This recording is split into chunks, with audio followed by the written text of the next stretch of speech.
sadhu veshaya shishya chitta vilasine vidita kila vidyaya moksha vigna vigatine saumya Kashi nivasaya deshikaya viragine Chaitanyananda Rupaya Jivan Muktaya Mangalam Om Shanti Shanti Shanti Om Freedom Freedom Freedom Om Bolo Shri Sadgurudev Swami Shivananda Maharaj Ki Jai Shri Sadgurudev Swami Shivananda Maharaj Ki Jai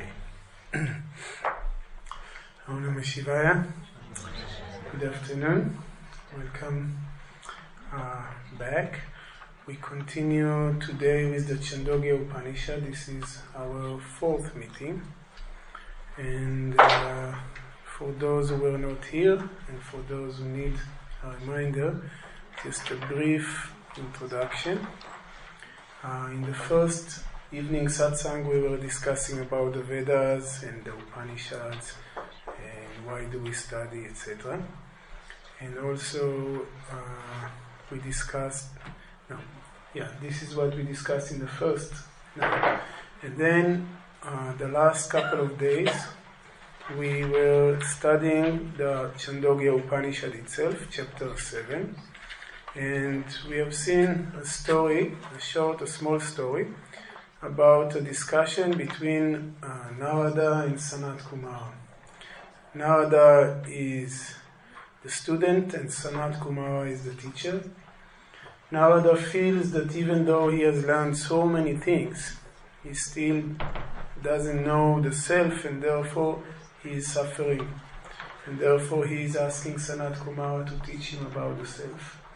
And Sanat Kumara starts from the very basic, and he tells him first, the name is the self. The name is Brahman. Worship the name as Brahman. And then later on, Narada is asking, but is there anything higher than this? He says, yes. Speech is higher than name. Worship speech. And then he says, is there anything higher than this? He says, yes. Sankalpa or will is higher. The mind. Manas, the mind is higher than speech, and after the mind, he says the will, Sankalpa, is higher than the mind. And this is where we stopped yesterday. And at the end, again, Narada asked, is there anything higher than will? Is there anything higher than Sankalpa? And Sanat Kumara said, yes, there is something which is higher than Sankalpa. And this brings us to section 5. Okay, so first I will chant and then explain. Chittam vava sankalpat bhuyah yada vaichetayate ata sankalpayate ata manasyati ata vachamirayati tamunam nirayati namni mantraha ekam bhavanti mantreshu karmani. Sanat Kumara says, Chitta is higher than Sankalpa. Chitta has different meanings in different contexts. Okay, Chitta comes from the word chit, which means basically consciousness. But Chitta has different meanings in different contexts. When we study the Yoga Sutras of Patanjali, Chitta stands for the mind, for the totality of the mind. Yoga Chitta Vritti Nirodhaha. That's the second sutra, which means that yoga is the nirodha, is the cessation of all the vrittis, all the thoughts, waves, within the chitta, within the mind. So chitta stands for the entire mind. In the Vedanta philosophy, chitta is only part of the mind. It is more associated with the subconscious mind. We have 4 parts of the mind in Vedanta. The mind is called together the Antakarana, the inner instrument, and is divided into 4 parts. Manas, buddhi, chitta, and ahankara. What are these parts? What is their functions? Basically, the mind is like the screen. You know, if we think about computer, the mind is like the screen. And the buddhi is something like the processor. And chitta is like the hard drive. And ahankara is Facebook. Maybe. Yeah. So how does it work? When we have a perception of an object, when we see an object, suppose I'm looking at this picture of Jesus Christ, actually what comes to my brain is only light waves, and it is interpreted by the brain. Basically it is data, okay? It is coming in the form of data. But this data doesn't have any name, doesn't have any context. It is just presented by the manas. So the manas is like the screen. It is presenting it before whoever, we say before the jiva, okay? But then the intellect, the buddhi, is coming and starting to analyze this data. What is it? What is that which I'm seeing? It has some shape, it has some colors, it has some context. And the buddhi is going into the storage of all the memories to find out, is it corresponding to something I already know? Okay? So the place from which the archive, from which the buddhi is bringing all these memories is called chitta. Chitta is the storehouse, it's the subconscious mind where all the samskaras, all the mental impressions, and all the memories and the karmas are sitting. And from there, the buddhi is starting to looking and searching for something that corresponds for it. Ultimately, the buddhi finds something and he says, yes, I know what is this. He recognizes some older impression which corresponds to this, and then the buddhi, the intellect, arrives at conclusion. When there is a conclusion, then the fourth part of the mind comes into play, and this is the ahankara, the ego. The ego comes and says, I know. This is a picture of Lord Jesus. Okay, so the ego is, or ahankara, is that part which takes responsibility for this perception. Actually, the perception itself is not, it is not really ascribed to the mind, because the mind in itself is not conscious. You see, the point is this. In Vedanta, and this is, we need a little bit understanding in order to be able to appreciate it. The mind itself is inert, is not conscious. The mind is made out of matter. Not physical matter like other things we know, but it is still matter. We call it subtle matter. In Sanskrit we call it tanmatras. The mind is also made of matter, and therefore by itself, in itself, is not conscious. And therefore, truly speaking, perception is not for the mind. The mind is somewhere in between consciousness and the object, and it is where the processing takes place. But actually, the mind is just a reflector of consciousness. The mind is like a mirror in which consciousness is reflecting. But by itself, the mind is not conscious. Okay? So all this process is happening due to consciousness, but it is happening in the mind. This is where it is becoming a little subtle. It is the process of cognition doesn't happen in consciousness, because in consciousness there is no process. We may discuss it later on. Consciousness is never active, is not doing anything, it's just conscious. So the process itself of perception happens in the mind, but the consciousness is not of the mind. It is just reflected in the mind. Okay, it is a little subtle. What I wanted to do now is just to give you a general structure of the mind according to the philosophy of Vedanta. Okay, but I brought it just because of the word chitta, which is being used here. But actually here the word chitta is used in a little different context.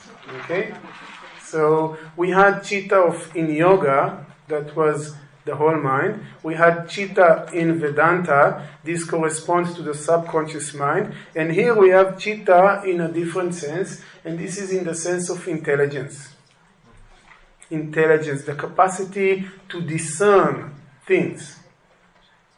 Because ultimately the buddhi, the intellect, is the matter with which it is able to work, is what is there in the chitta. You understand? All the analysis of the buddhi is happening within the chitta. It is with what is there, the old memories, the old impressions that we already have. And therefore here chitta means intelligence, the capacity to discern, to discriminate. Therefore, Sanat Kumaran says, Chittam vava sankalpat bhuyaha. Chitta, or intelligence, is superior to sankalpa, to will. Why? Yada vai chetayate ata sankalpayate. When a person discern, when a person contemplate, then only he wills. You see, before a person have a will, let me have this or let me do that, there is first some understanding should come. This is desirable by me. And therefore he will try to do it. Therefore he develops the will to have it. So discernment or contemplation is coming, it's not contemplation, it's discernment. Okay, we will see it. Contemplation comes later on. Discernment is coming before the will. Before we want something, we first need to have an understanding that this is desirable. Therefore, it is superior. Therefore, it is more extensive. And therefore, it is a better object for worship as Brahman. And Sanat Kumara is telling Narada, you should worship Chitta. You should worship intelligence. So, Yada vai chetayate, ata sankalpayate. When a person have a discernment, have understanding about something, then he wills. Ata manasyati. After he has a will for it, then he think it over. Okay, how should I get it? I want it. I have understanding this is good. Now I want it. Now I think about it. I have to get it, etc. Ata vacham irayati. Then he directs the speech towards it. Okay, I want it. Now I act. How to get it? You can say that vacha or speech here stands for all the karma indriyas, all the organs of actions. So any actions that you will do later is coming first after the discernment, the will, and the thinking over it.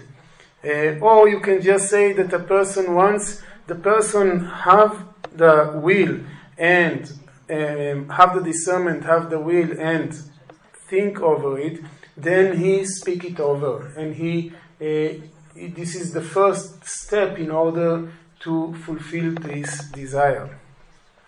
Tamu namni irayati. And once he directs the speech, then it also takes the name. If you remember, this is just the reverse order of what we have discussed so far. So he says ultimately it comes to the name. And I told you that the name corresponds here for the object, because you cannot separate the name and the object.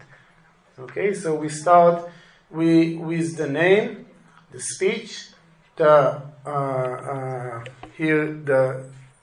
name, the speech, the mind, the will, and now we are adding the intelligence, the discernment. Tamu namni hirayati, namni mantra ekam bhavanti, mantreshu karmani. He is finishing this mantra in the same way that he finished it before the beginning of the fourth section, saying that the mantras are all merging the name and all the actions are merging the mantras.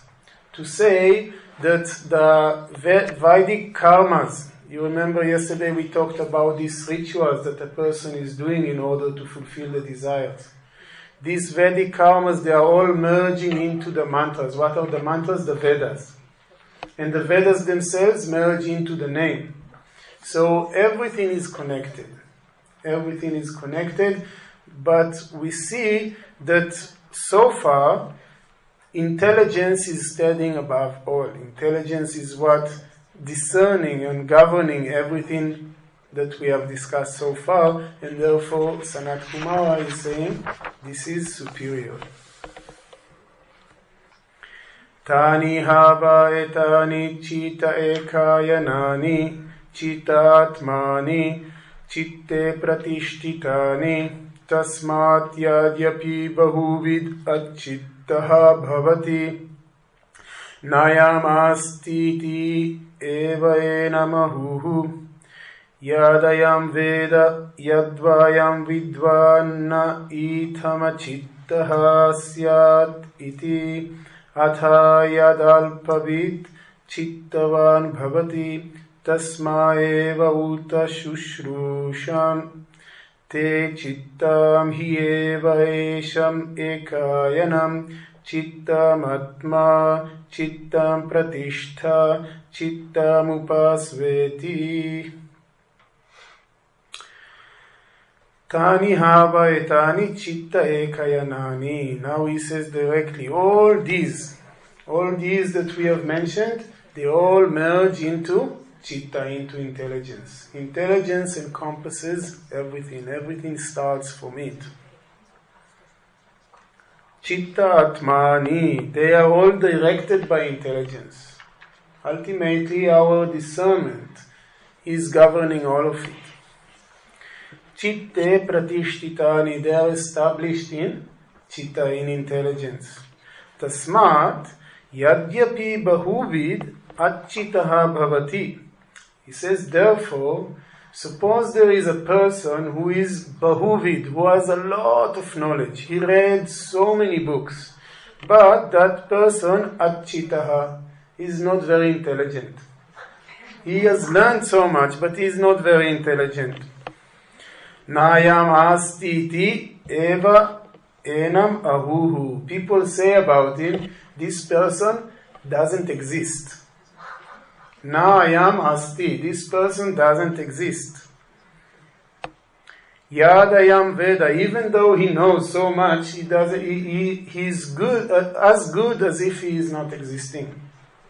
Yadvayam vidvan na itham chittaha nayam chittaha syat iti. So, if he were really learned, he would not be so foolish. If that person was really learned, he was not so foolish. This shows the contempt that people have, and also the scriptures, we see it so many times, for just mere learning. Learning for the sake of accumulating data is not at all encouraged by the scriptures. They give some in the Kashi Upanishad. They say it is like it's like a donkey who carries the Vedas. It doesn't make the donkey wiser, right? If the donkey carries the Vedas on his back, he can carry so many books, much more than we can carry. It doesn't make him any smarter, right? In the same way, a very learned man, if he is not intelligent, if he is not able to discern the truth from this learning, is useless. On the other hand, Atha Yad alpavid. Suppose there is a person who knows very little. Chetavan bhavati, but he is very intelligent. He didn't learn much, but he is very intelligent. Tasma eva uta shushrushante. People will listen to him. Is it not? He didn't learn much, but he is very intelligent. I think my father is like this. Forgive me for saying this, but I have seen in my life that he didn't learn much. He is not very learned, but he is smart. Not smart. He is intelligent. So people who are much more learned from him come and ask him. No, not now. For the past 10 years, he had a not heart attack. Stroke. So he is not able to speak properly. But before that, people used to come and ask him questions. People who are much more learned from him. So this is an inspiration, right? You see a person, he didn't learn so much, but the power to discern, the power to discriminate is there. This is more important. Chitami eva esham ekayanam. Everything ultimately culminates in intelligence. That's what the mantra says. Chitta atma. The intelligence is the self. Chittam pratishtha. Everything is established in chitta, in intelligence. Chittam upasvati. Therefore, worship chitta. Worship the intelligence. This is what Sanat Kumara says. We see also many saints are a very good example for this. One of them, for example, is Ramakrishna Paramhamsa. He could hardly sign his name. He never read the Vedas. He was illiterate. But the greatest scholars of India came and sat at his feet. Because he knew. His intelligence was not just cleverness, the ability to understand something. His intelligence was realization. It is something else too. But it shows that mere learning is not very much. Another good example is Ramana Maharshi. He was more learned than Ramakrishna Paramhamsa, but also he never formally learned scriptures and Sanskrit and all this, and yet great scholars like Ganapati Muni and others, they took him for their guru because he had the knowledge. He didn't need the learning. When you have the knowledge, when you have the intelligence, you don't need the learning itself.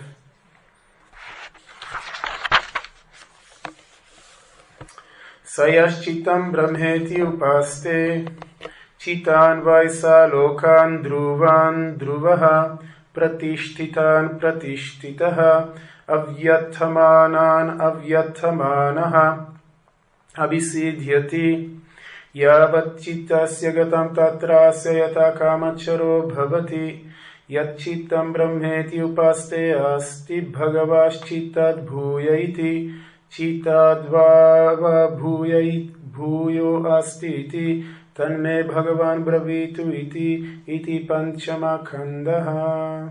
This is the end of the fifth section.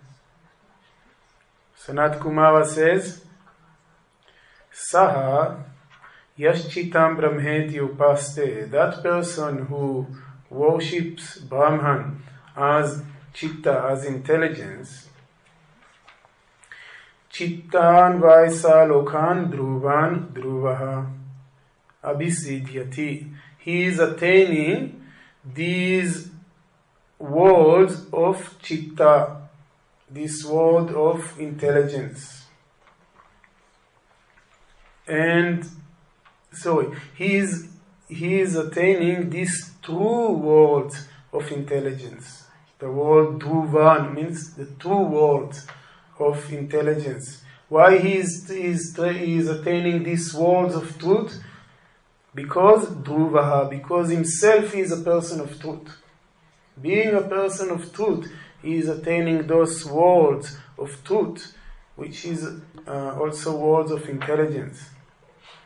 Pratishtitan, pratishtitaha. And these worlds are not only worlds of truth, they are also worlds which are established. Let me see how it is, established.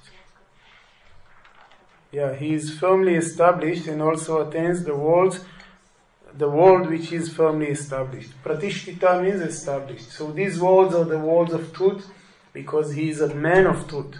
And these are worlds that are established because he is a person who is established. And avyathamanaha, he is attaining the worlds which is free of all pain because he himself is free of pain. This is again, we have seen it yesterday, if you remember, a similar verse. We have seen it is a kind of repetition, and this is called stuti. Stuti means extolling. In the Vedas, there is a style that when the Veda wants to show something as positive, it is extolling it greatly, much beyond we would expect from just normally. And then when something is depicted as not very good, it is called ninda. Ninda means censoring. It is in the Chandogya Upanishad we find Asurya namate lokan dhena tamasavrita. Those people of little intelligence, they go to the darkest of the worlds, those who are not doing any sadhana. So they are censoring them very, very heavily. This is just a style, okay? It is not literally, because we know that ultimately there is something which is much higher than this, okay? And we are going to see. So this extolling is just relative to what we have seen so far, to what we have seen before. Yadchitasya gatam tatrasya yatakamacharu bhavati. So that person who worships Brahman as chitta, as intelligence, can go as far as chitta can go. Again, we have seen it with all the other before. Yash chittam brahmeti upaste. For that person who worships Brahman as chitta. Now Narada is asking, just as before, Asti bhagavas chittat bhuya iti. Sir, is there anything higher than chitta? And Sanat Kumara says, Chitta dvava bhuyo asti iti. Of course, there is something which is higher than chitta. We have so many of it. Don't think we are hardly got into the middle, not even. So, because everybody else can see, okay, where it ends. There is still a way to go.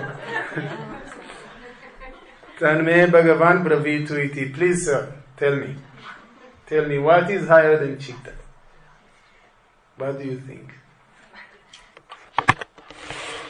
Sanat Kumara says in the 6th section, Dhyanam vava chitad bhuyaha, dhyanativa prithivi, dhyayativa antariksham, dhyayativa dhyayantiva paha, dhyayantiva parvata, dhyayantiva deva manushyaha, tasmat ye iha manushyanam mahattam prapnuvanti dhyanapadamsha iva eva te bhavanti atha ye alpaha kalahinaha pishuna upavadinaha te atha ye prabhavo dhyanapadamsha iva eva te bhavanti dhyanamupasveti.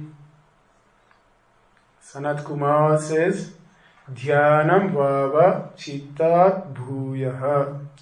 That which is higher than chitta, than intelligence, is dhyanam. What is dhyanam? We all know, right? This is meditation.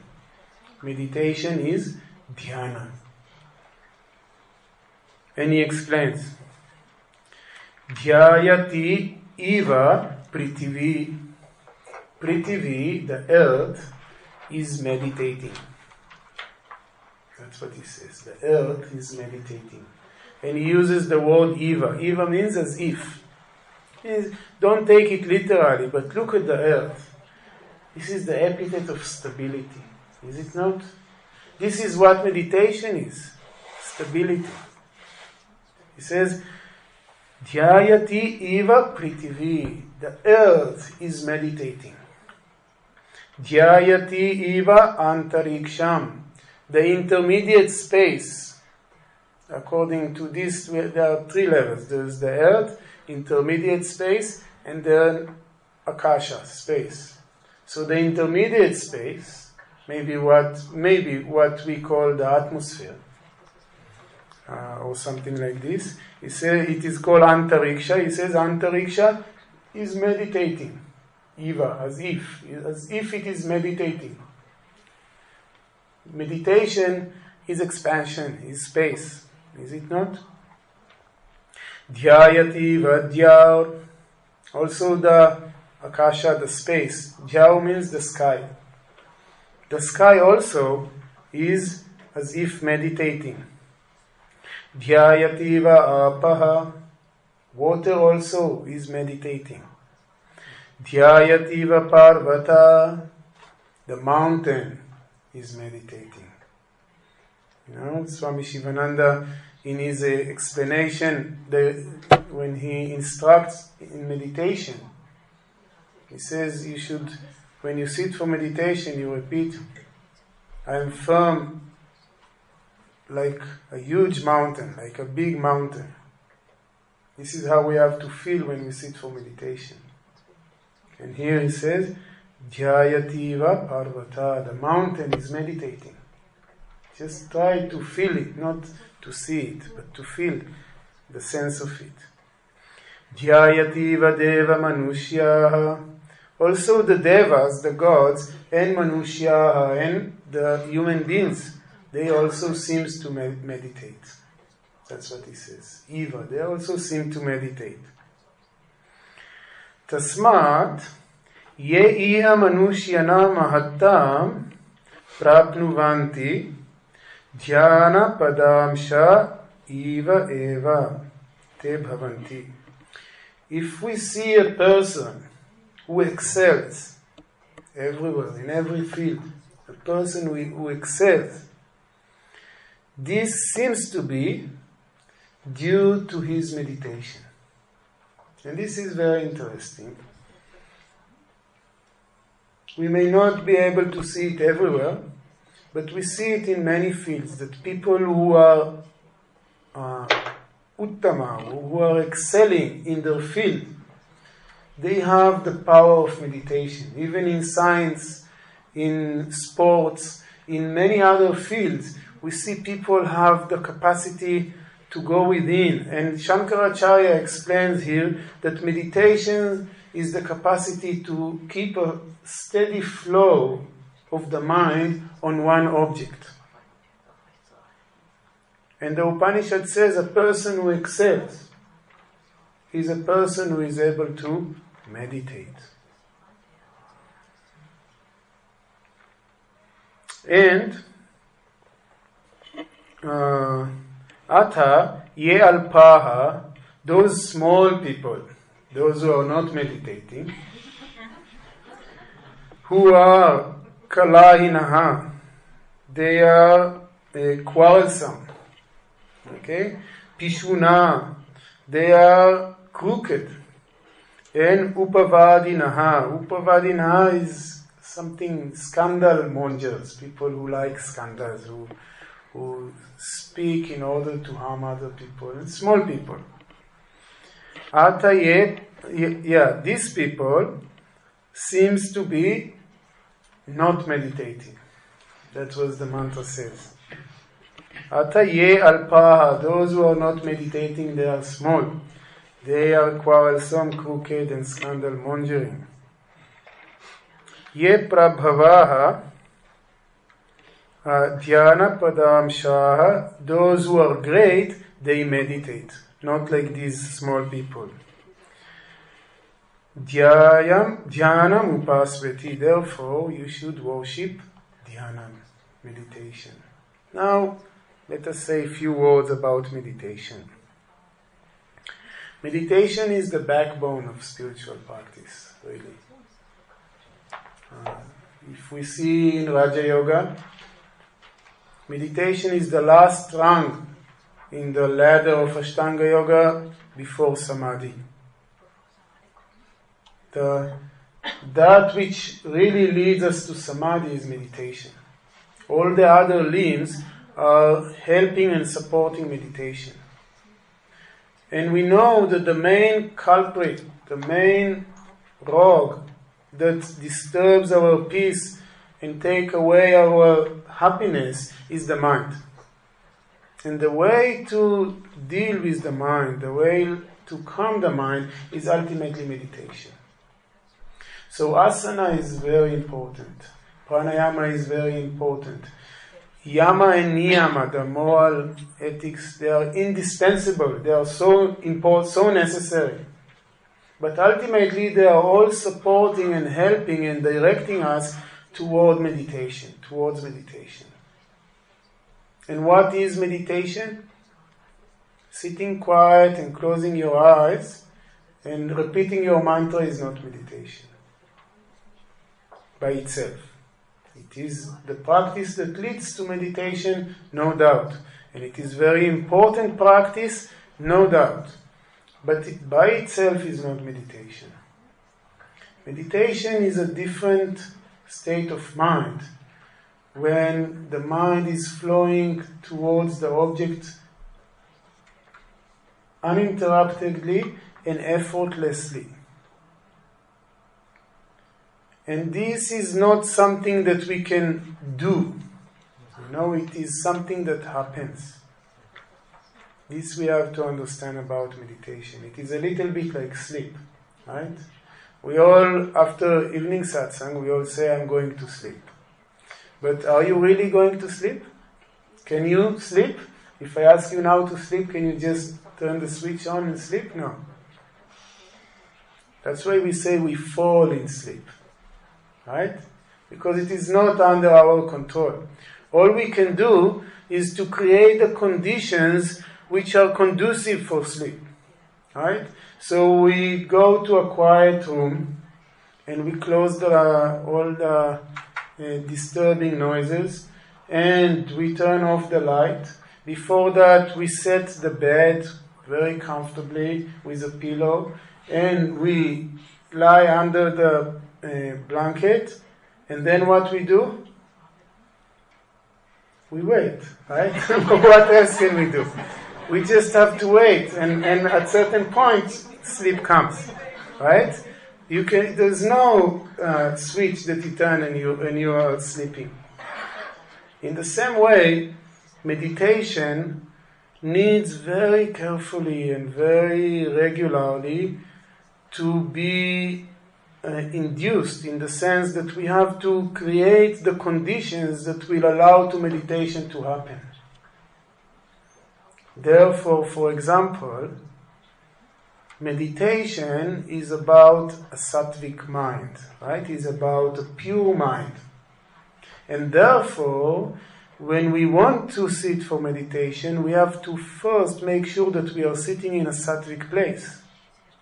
It has to be clean, some flowers, a picture of a deity or whatever is inspiring and bringing sattva into the room, sometimes a little incense. It is just like preparing the bed. When we go to sleep, we have to prepare our meditation setting. Where are we sitting for meditation? Then we want to meditate every day at the same time. Why? Because in the same way that every night at about the same time you feel tired and ready to go to sleep, because there is already some kind of conditioning, there is already some type of inner clock that helps you to get into this state of sleep. Actually, what happens is that the body secretes serotonin, which is the hormone that helps to go to sleep, right? In the same way, when we meditate every day at the same time, preferably early morning in the Brahma Muhurta, automatically at that time the mind is getting into a very more meditative mood, more meditative state. And we also want to meditate every day in the same place, if possible, for the same reason. So we create all the conditions, and then we have to bring about concentration. Concentration is very important for meditation. You can understand it. If the mind is very scattered, if the mind is racing in 120 miles per hour, it is very difficult to get to meditation. But if you have a control of mind, then meditation can take place. So concentration by itself is not yet meditation.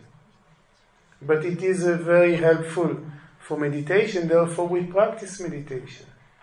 For example, Swami Vishnudevananda taught us to repeat the mantra, do japa, mantra repetition. It is both a practice of Raja Yoga and of Bhakti Yoga. It is a practice of Raja Yoga because the repetition of the mantra with focus on the mind on the mantra is helping to bring about concentration. At the same time, the mantra is not just any word. It is not just any sound. It is a sound which is very conducive for meditation, and it is a sound that connects us to the Creator. It is a sound that connects us to God. And therefore it has a double power or multiple power. It is much more powerful than just focusing about any object. Okay? Therefore, the mantra repetition is considered to be a very powerful practice, and we call it practice of meditation, but it is just a preparation for meditation. Meditation happens. And when meditation happens, we know it. We don't need we don't have a doubt, is it meditation or not? When it comes, we know. And I think that everybody at one or other point in life experiences this, not necessarily while sitting on the cushion, but sometimes either when we fall in love, or when we see something very awesome, or we are in the presence of a very great personality, suddenly there is stillness of peace, right? Everybody has these moments in life. And the problem starts when we try to grasp to it. You see, what happens is that the habit of the mind is that the moment something takes place, the mind tries to name it. The mind tries to grab to it, to hold to it, to say, oh, I am meditating. Guess what? The moment you hold it, it is gone. It is gone. And the whole practice is to learn how not to grab to it, not to hold to it, to just stay in that state without naming, without allowing the ego. You remember the explanation how the ego comes and say, I know this is a picture of Jesus Christ. If we cut it there, then there is no grasping, there is no holding, there is no naming, and there is just meditation. Okay? So these are a few words about meditation and its practice. And now we move a little further.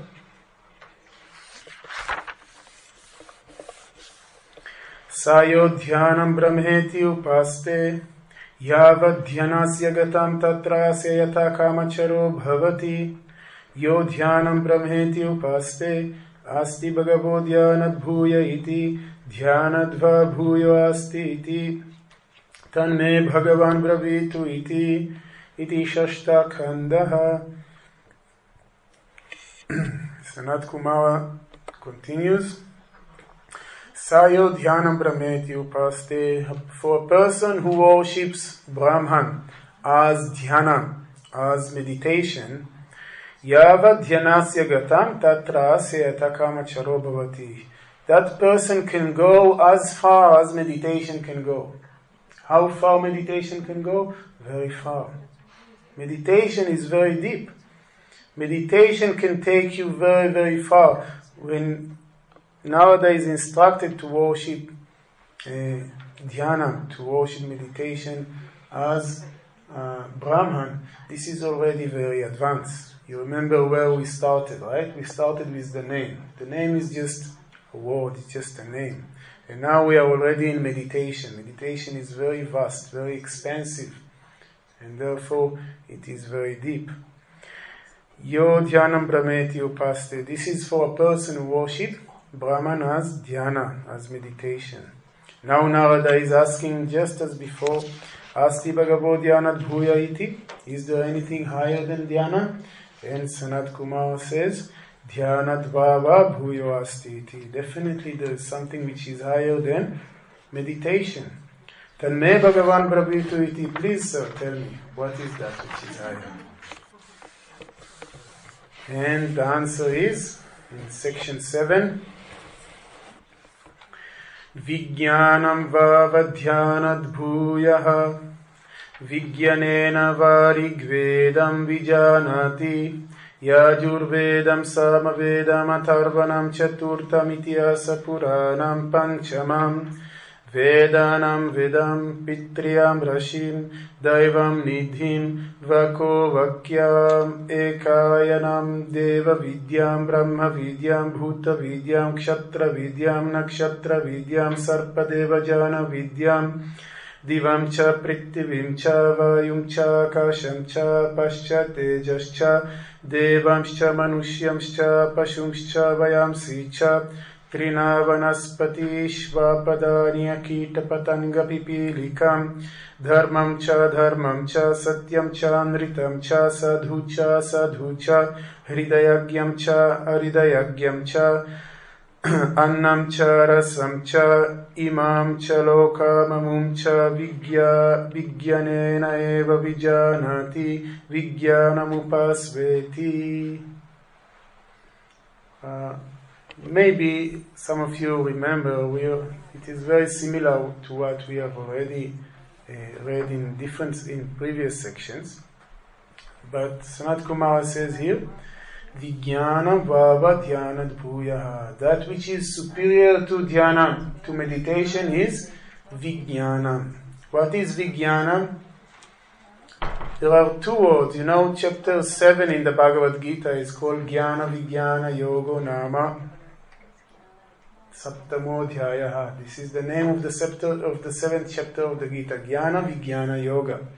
The yoga of knowledge, this is Jnana, and realization, Vijnana. So, here it is not realization in the higher sense. Here it is in the sense of the practical implication of knowledge. Just having general knowledge or theoretical knowledge is good, but it is necessary also to have the practical knowledge. And here Vijnana refers to that practical knowledge. He says practical knowledge is superior even to meditation. Why? Vijnanena varigvedam vijanati. A person will really know the Vedas through Vijnana. He will know the Rig Veda through Vijnana. Before that, we have a similar description when we talked about name. Nama varigvedam, yajurvedam, chaturtam, and all this we have read before. And then we have Vacham Vigyapayati, that a person is, through speech, he is able to comprehend all these Vedas, etc. And now he is talking about Vijnanam. We say Vijnanam, it is much deeper. It is much deeper because the understanding of the Vedas, the real practical understanding of the Vedas is much superior to speech. It is much superior to word, it is much superior even to dhyana meditation. Okay, and he gives all the list. I don't want to go again into all this, we have already seen. The only new things that he brought here is Annam cha, Rasam cha, Anna means food, and rasa means drink. So food and drink are also known only through Vijnana. Okay, he is giving the whole list. I think it's not necessary to go into again because we have discussed it. Basically, the Vedas and the 5 elements and Dharma and Adharma and all this long list he is giving, and he is saying it is all through Vijnana that we know them. Vijnanena va Vijnanati. They are all known through Vijnana, through practical implication or practical knowledge.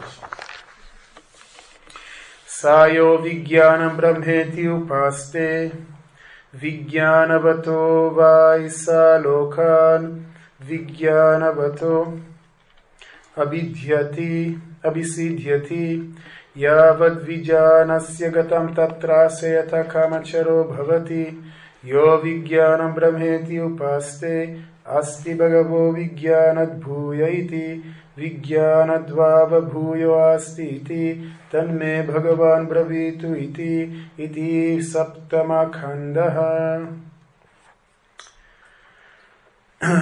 Sayo Vijnana Brahmeti upaste. A person who worships Brahman as Vijnana, as the practical implication of knowledge.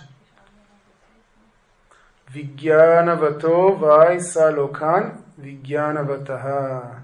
He is attaining to the world of Vijnana because he is attaining to the world of Vijnana and to the world of Jnana.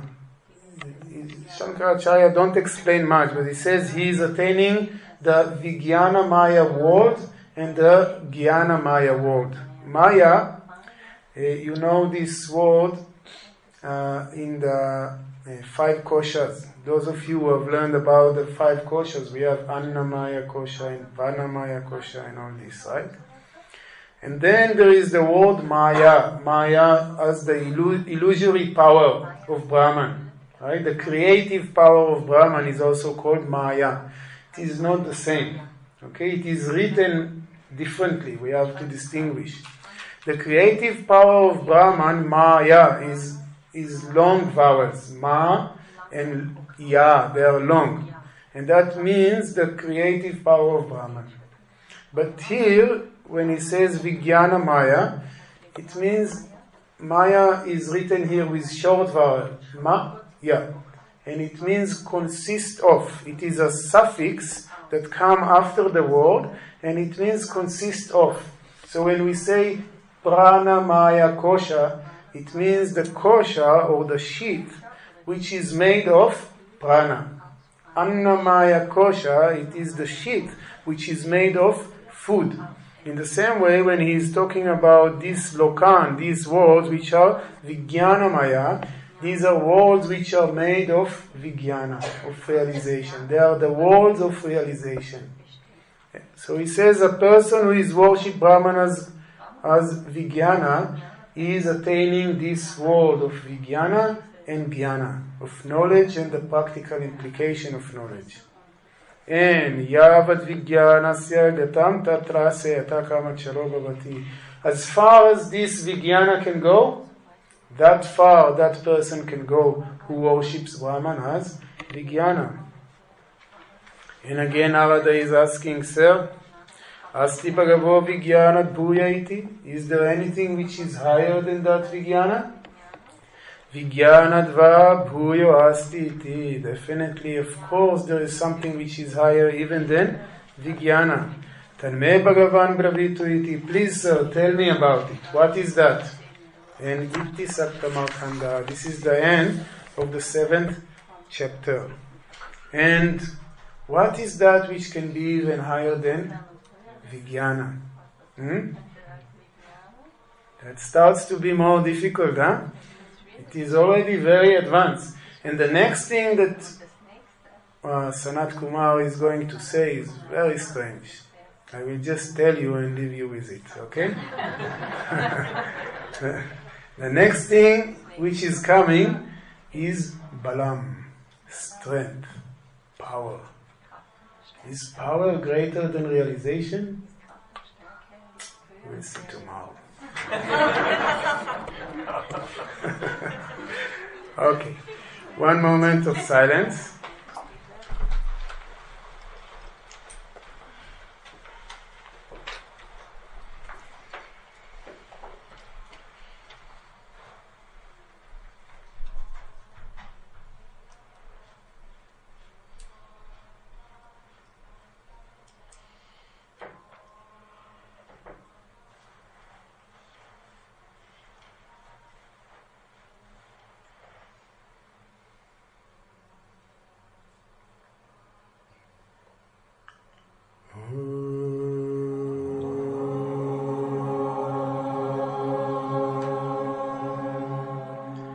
Asatoma Satgamaya Tamasoma Jyotirgamaya Mrityorma Mritam Gamaya Om Purnamada Purnamidam Purnat Purnamudachyate Purnasya Purnamadaya Purnamevavashishyate Om Shanti Shanti Shanti Om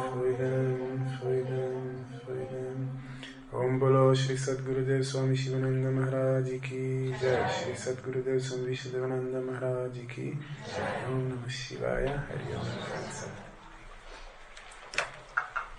Thank you, Swamiji. Thank you.